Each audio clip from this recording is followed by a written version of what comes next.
things are happening in GW, it seems, well, for the 40k universe, at least.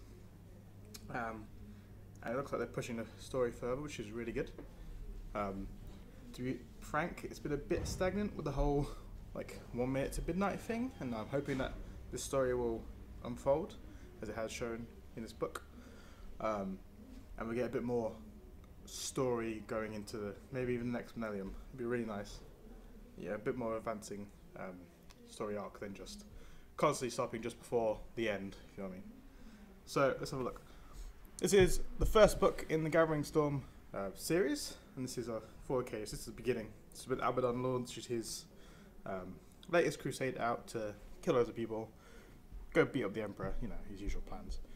And so let's see what he does. So we're gonna look for this book. See, like, there's some cool artwork. This is on. I like to have seen the spur in the book, but it's kind of just on here. He gets Bloodthirster being beat up by Cersteen. So if you go through, there's some really nice art in this book. You get all the miniature stuff. So this is a battle. Hopefully they'll be coming out in plastic at some point. Then you get the contents page here. So it's 136 pages. Most of it's fluff, storyline, and you get a few rules, a few detachments. But majority of this book is all about the story, which is what I really like, to be fair. And so we'll go through, get some cool artwork and everything. This is old artwork. I think it's 3rd edition. I think I just came after this, after 3rd edition went to 4th. I think this is the 3rd edition artwork. It's really nice artwork. It's kind of stood the test of time, you know what I mean? Looks really cool. Yeah, we go on. You start going through all the fluff, you know, you get all the what's Abaddon's up to, you know, you get this cool like double page stuff. Cadians fighting and dying for the world. And you get some like some cool artwork pictures, well, cool models set up in a proper battle. What we all like to imagine all our games like. With a bit of a spoiler, but you get Transcend. The Imperial Fists. I play Heresy Imperial Fists, and I've been starting to make them more 40k compatible. As in stuff to play on properly at 40k. And yeah, I'm really happy to see them in here. We'll skip through a bit of this. So you get basically you get all your story, you get all your like what the hell's going on with Cadia, you know what's happening with all the forces on there. You know, I guess it's pretty good. I enjoyed it when I read it. So keep going. See, as I said, this is a lot of story. Like, get some really cool artwork. Basically, all this is like I've heard it described as a novel with rules, which I think is a very good description for it. It's really good for it. It's all this, you get these little bits where it's literally like a bit like a novel. It's explaining what's the characters talking, everything. But then you have all this which explains little bits that are going on. Tells you what's like a bit more as a codex story, as you can imagine. Obviously, keep going. Obviously, you've seen a lot of people have seen this picture online. We all know what it means. And then go for the fluff. You get this mysterious picture, which has been spread out online now quite a bit, and we can see the Black Templars, Grey Fax, Cersteen, and this Eldar portal with this mysterious Eldar here, which has been speculated to be Prince Uriel, which I would really like, because Prince Uriel is one of my favourite characters, because I'm also, my very first army I've had was Eldar, so I'm a massive Eldar fan. So you get all these, you get all these pictures, you get all these, all the story arc, all the the Gathering Storm beginnings, and then get some more artwork like this, or more pictures like this, and then you get these really cool colour plate things. So it shows off all the different forces on Cadia. So you have the Space Marines, for the for the Tempestus, for the Scutari, and then we get into the rules. So the rules are, we get 2 detachments. We get some Echoes of War missions here, which is pretty cool, so you can play the actual stories. You get the Empiric Storms, which is a warp storm table basically. So it's designed to be set as a warp storm is raging on the planet that you're fighting on, and so it has a lot to do with psychers. It has loads of random, so you can get the deck. You can also roll here randomly on the chart.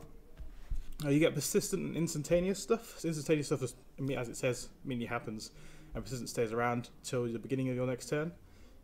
Both players will reveal, either roll here or reveal a card each of their turns, and then something might happen. So you can have like Warp Surge, so the range of all psychic powers is doubled. You could have like total power, which is another persistent.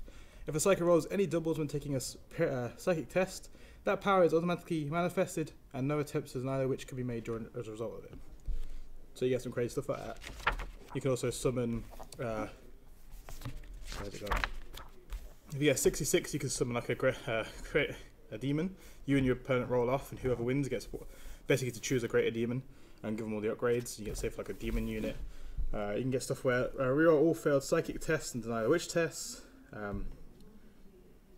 You get one where psychic apotheosis, I think it's called, where you can make a random model, non-psycho model psyker, and you get smite, which is quite cool.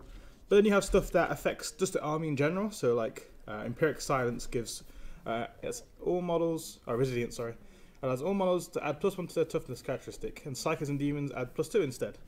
So psychers and demons get a lot of benefit out of it, but everyone gets the toughness. So it's a really good table. It's going to be really lots of fun. I really want to play it. I haven't managed to play it yet. But all the different random things that could happen could really throw off the game. Definitely more of a, if you want to play more of a narrative or a fun game than competitive. I won't see these at tournaments or anything. But definitely if you just want to have a laugh, I suggest using this at least a couple of times.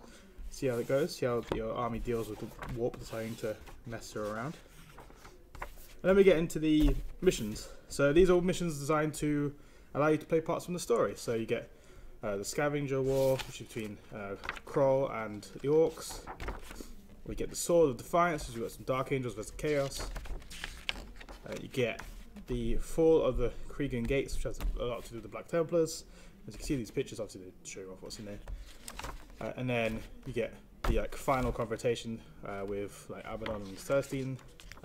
As you can imagine, you know, the great heroes are going to fight each other. Well, hero and villain. And then we get into the full-on rules. The data sheets, you get, I can never pronounce his name properly, Bersaris Kroll.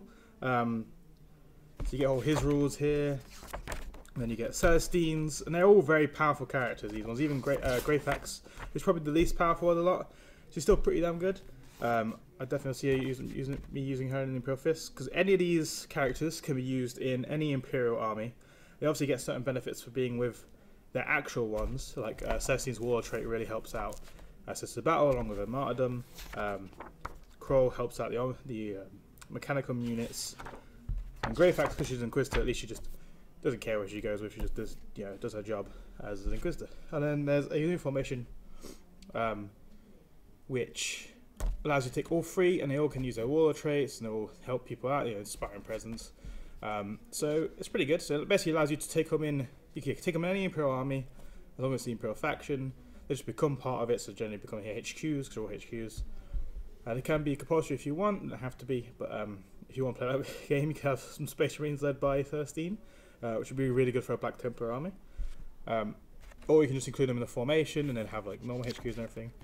So there's a lot of variation to use them, which is pretty good. And you get other formations, which are them plus other forces, which is quite cool.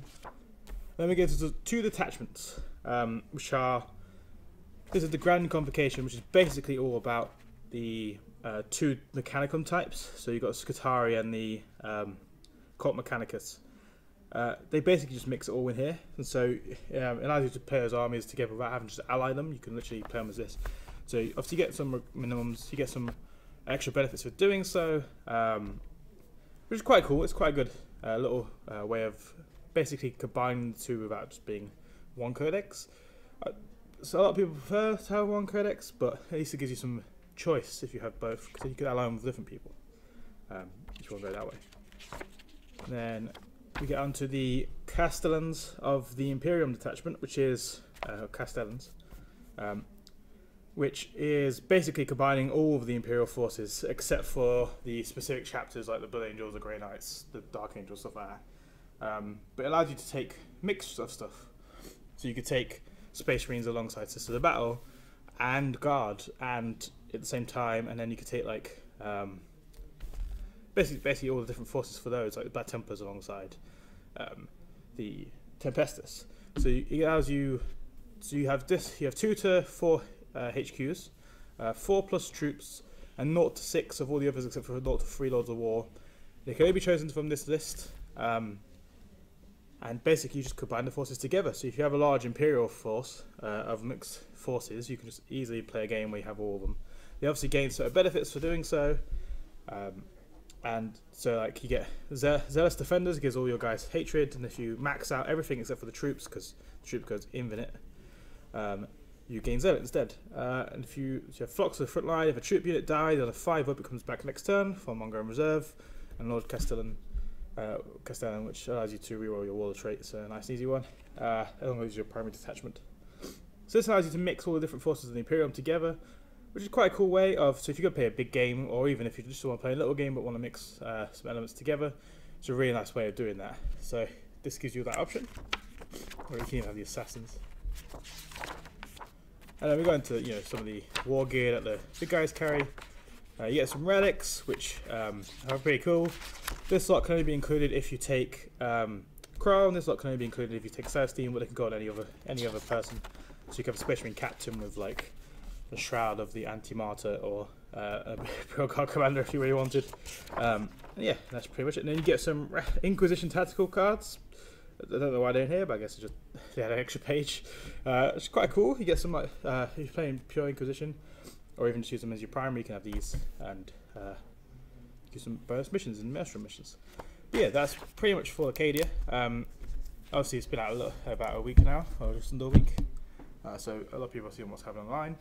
But I really enjoyed it. I think the narrative going forward is going to be really good. Obviously, we've already seen the spoilers for Gathering Storm 2, well, the second part, which has a lot to do with the Eldar. So we'll see what happens there. But yeah, I recommend, if you're really into the story, or even if you just kind of want to see these new characters, I'd recommend picking up Before the Cadia. So it's a pretty good book. So I recommend it. You can pick it up at giftsforgeeks.org.uk. We do 20% off Games Workshop price. So this one is £16.